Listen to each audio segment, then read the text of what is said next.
L'alopécie au niveau des tempes est très souvent associée à l'alopécie de traction. On se dit toujours « Ah oui, j'ai de l'alopécie au niveau des tempes, c'est forcément de la traction, etc. » Mais dans certains cas, dans 5 cas précisément, il peut avoir de l'alopécie au niveau des tempes sans que ce soit forcément de l'alopécie de traction. Et c'est ce que je vais te révéler aujourd'hui. Comment tu peux avoir de l'alopécie au niveau des tempes sans forcément avoir de la traction. D'accord? Alors, si toi aussi tu veux comprendre pourquoi jusqu'à présent tu as mis en place des choses ou tu as essayé énormément de produits et que jusqu'à présent tes cheveux au niveau de ton alopécie ou de ta chute de cheveux n'a toujours pas repoussé, eh bien je t'invite à regarder notre atelier gratuit en cliquant sur le lien qui se trouve en description pour comprendre pourquoi tes cheveux n'ont toujours pas repoussé malgré tous les efforts et tout ce que tu fais. C'est pas que tu n'as pas essayé assez fort, c'est peut-être que tu n'as pas essayé de la bonne manière.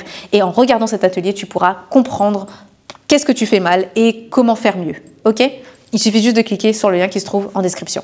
Allez, tout de suite, je te révèle ça. La première chose qui peut te créer de l'alopécie au niveau des tempes sans que ce soit de la traction, ça va être les carences nutritionnelles et plus particulièrement un manque de fer. Un manque de fer, donc une carence en fer, peut créer tout simplement de l'alopécie au niveau des tempes. Oui, moi personnellement, j'ai une fragilité au niveau des tempes parce que étant plus jeune, j'ai eu une alopécie de traction. Donc je me rappelle très bien, j'ai appris à coiffer, j'avais 12 ans et en moins de 3 ans, je m'étais créé une grosse alopécie.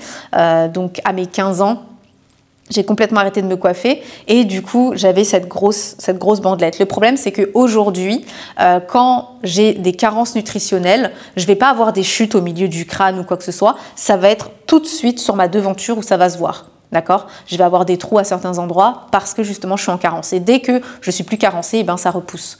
D'accord? Ça met un peu de temps, mais ça repousse. Ok?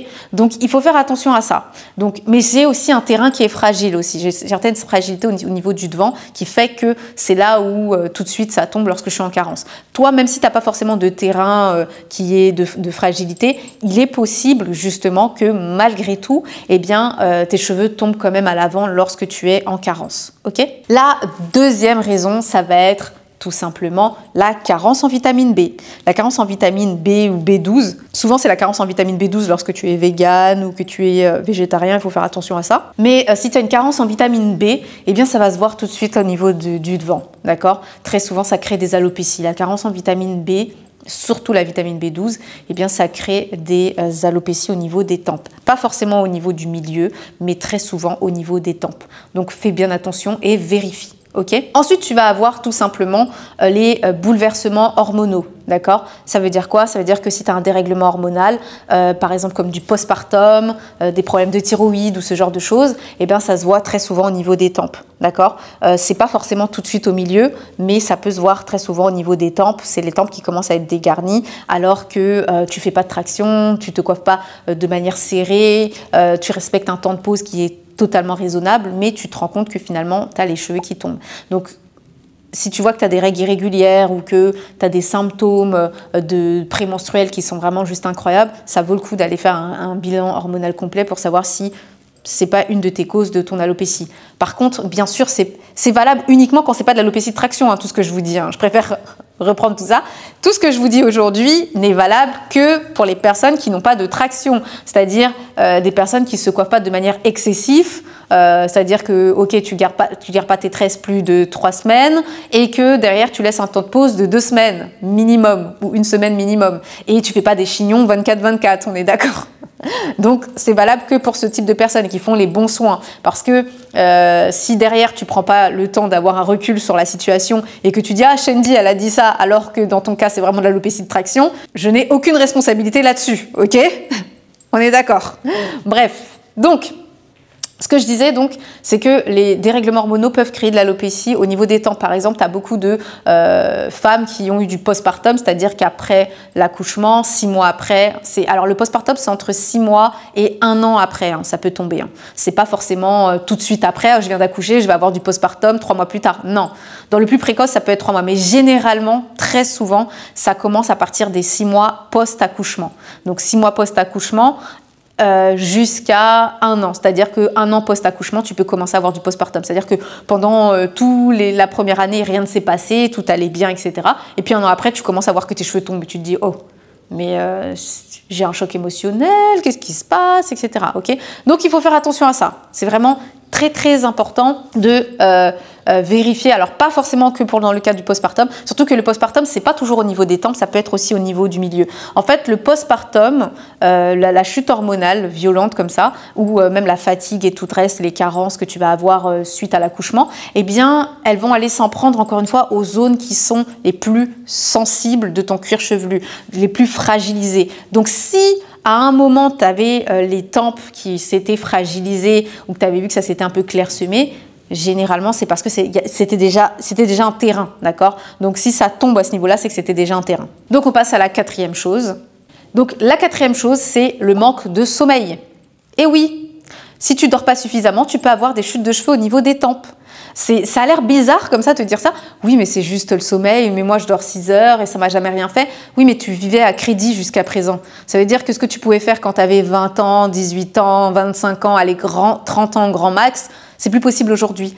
Déjà, il faut savoir que le manque de sommeil crée différents symptômes comme le brouillard mental, le bouleversement digestif. Ça crée également de l'acné. Et oui, si tu dors pas assez, tu peux avoir de l'acné. Et c'est horrible. Moi, j'en ai fait les frais il n'y a pas si longtemps que ça, donc faites attention.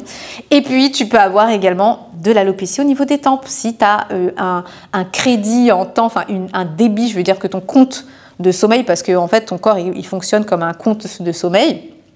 Et si ton compte de sommeil il est débiteur, ça veut dire que tu as vécu vraiment beaucoup à crédit et qu'il te manque énormément d'heures de sommeil, de récupération, eh bien au bout d'un moment, ton cuir chevelu il dit bon, ciao, hein. Il dit c'est bon, nous jusqu'à présent on essaye de faire avec ce qu'on a, mais on peut plus, tu vois. Tu as besoin de dormir suffisamment pour faire un renouvellement cellulaire qui soit adéquat. Et si tu prives ton corps de sommeil pendant très longtemps, enfin pendant trop longtemps, le problème, ce qui va se passer, c'est que eh bien, ton corps il va privilégier les organes vitaux parce que lui, c'est pendant le sommeil qu'il fait la régénération de tes cellules et lui va préférer régénérer les organes comme le cœur, les reins, etc.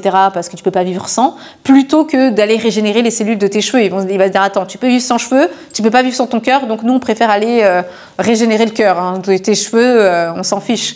Donc au bout d'un moment, ça peut te créer une alopécie au niveau des tempes. Et souvent, ça peut créer des bandes complètes d'alopécie ou voire des fois de la chute au niveau du derrière, enfin de l'arrière de la tête. Donc, il faut faire vraiment très, très attention à ça. Okay. Ensuite, la troisième chose qui peut créer de l'alopécie, enfin la dernière chose, pardon, la cinquième chose, et là, on parle pas du tout de rides de coiffure, on parle pas de coiffure du tout. Cette vidéo, elle n'est pas du tout sur l'alopécie des tempes due aux coiffures. On est vraiment sur l'alopécie des tempes due à d'autres sujets. Et là, le stress. Le stress peut te créer une alopécie au niveau des tempes. C'est véridique. Voilà, ça peut clairsemer tes tempes. Pourquoi? Parce que ça va créer un stress qui est dit inflammatoire, d'accord? Et qui va aller créer une inflammation et fragiliser, une inflammation au niveau du cuir chevelu et aller fragiliser les zones qui étaient déjà fragiles. Donc ça veut dire que si tu as une tendance à faire beaucoup de chignons, ce genre de choses, au niveau des tempes, tu vas voir que tes cheveux sont tombés. Si tu as passé un examen récemment et que tu vois que tes cheveux au niveau des tempes se sont clairsemés, le stress des examens, l'alopécie, tu commences à voir à peu près de quoi je parle, ok? Donc moi, je me rappelle que, pour vous donner une petite anecdote, ma sœur, à chaque fois qu'elle passait des examens, elle avait les deux tempes ici qui étaient tout le temps clairsemées parce qu'elle stressait au niveau des examens. Véridique, elle a passé son permis de conduire, elle était très stressée. Eh bien, tout le côté ici jusqu'à l'arrière, c'était complètement tout lisse, quoi. C'était lisse de chez lisse. Ici, c'était clairsemé. Enfin, il y avait encore des cheveux pour plaquer, pour pas que ça se voit, mais c'était devenu tout lisse parce qu'elle stressait énormément pour son permis. Donc, il faut vraiment faire attention à ça. Vous dites pas, oh, j'ai stressé un petit peu, c'est parce que c'est les examens et tout. Et après, tu te retrouves avec une alopécie au niveau des tempes. Mais je comprends pas. J'ai pas fait de tresse, j'ai rien fait du tout. Comment ça se fait que mes tempes sont clairsemées? Bah, c'est parce que tu as trop stressé. Ok? Bien. Comme d'habitude, je vais récapituler tout ce que j'ai dit jusqu'à présent. Donc, l'alopécie des tempes, elle n'est pas forcément liée à la traction ou aux mauvaises manipulations ou à tout ce qui est lié de près ou de loin à la coiffure. Ça peut être lié également à ton hygiène de vie. Et ce que tu vas devoir vérifier, c'est ces 5 choses. 1, ton taux de fer. 2, ton taux de vitamine B. D'accord, que ce soit B12, B9, mais surtout vitamine B. 3, les bouleversements hormonaux, donc savoir si tu as eu du postpartum, enfin si tu as accouché il n'y a pas longtemps, donc forcément il y a du postpartum, comment est ta thyroïde, comment sont tes règles, est-ce qu'elles sont irrégulières, est-ce que tu as des symptômes, est-ce que tu as des fibromes, est-ce que tu as d'un syndrome polykystite, est-ce que tu as de l'endométriose, tout ça qui peut générer de la chute au niveau des tempes. Est-ce que tu dors bien? Ton niveau de sommeil, est-ce qu'il est bon? Est-ce que tu vis à crédit pendant très longtemps? Est-ce que tu arrives à faire un cycle de sommeil? Et quand je dis un cycle de sommeil normal, c'est 7 heures minimum, les filles, hein, pas 6 heures, c'est 7 heures minimum. D'accord? Et pour les femmes qui ont de l'anémie comme moi, c'est 8 heures. Ok? C'est 8 heures de sommeil. Surtout quand tu es en carence, c'est 8 heures de sommeil pour pouvoir être bien reposé. Voilà. Et puis, plus tu vas être en carence de fer, plus tu vas devoir dormir, en fait, tout simplement. Plus ton corps il va te réclamer du sommeil. Donc, moi, je me rappelle que pendant une période où j'étais très carencée, le médecin m'avait dit de dormir 9h30. Je lui ai dit, mais je passe la moitié de ma journée au lit, en fait. Il m'a dit, oui, mais c'est nécessaire pour que votre renouvellement cellulaire se fasse bien. Étant donné que vous avez une très grosse carence en fer, il faut que vous puissiez, faut que vos organes puissent se remettre bien comme il faut. Donc, c'est 9h30 de sommeil. J'étais là. Ok? J'étais en train de me dire que 8 heures, c'était déjà beaucoup. Et lui, quand il m'a dit ça, j'étais genre, ok? Donc, voilà. Donc, faites bien attention. Hein. Plus vous êtes carencé en fer et plus vous allez devoir dormir. C'est important. Bon, bref, la dernière chose...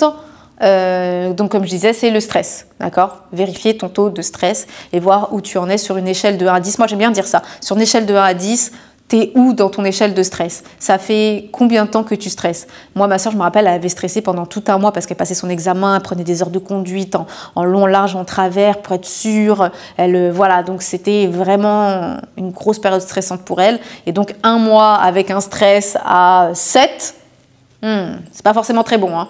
Donc forcément, ces tempes ont laissé des plumes. Mais aujourd'hui, bien sûr, ses cheveux ont repoussé totalement. C'est bien d'avoir une sœur experte en chute et en alopécie. Franchement, voilà. Bref. Donc voilà ma diva, cette vidéo s'achève. Si toi aussi tu veux que je t'aide à comprendre pourquoi tes cheveux ont chuté, savoir pourquoi tout ce que tu as essayé n'a pas fonctionné jusqu'à présent, je t'invite à cliquer sur le lien qui se trouve en description pour regarder notre atelier gratuit qui t'explique ce que tu as peut-être mal fait, ou ce que tu as pas fait, et qui devait être fait pour pouvoir faire repousser tes cheveux. Et surtout, savoir ce que tu dois faire, les premières étapes pour pouvoir faire repousser ton alopécie, si c'est possible qu'elle repousse. D'accord? Et bien voilà, je te fais de gros bisous et comme d'habitude, touche pas à mes cheveux.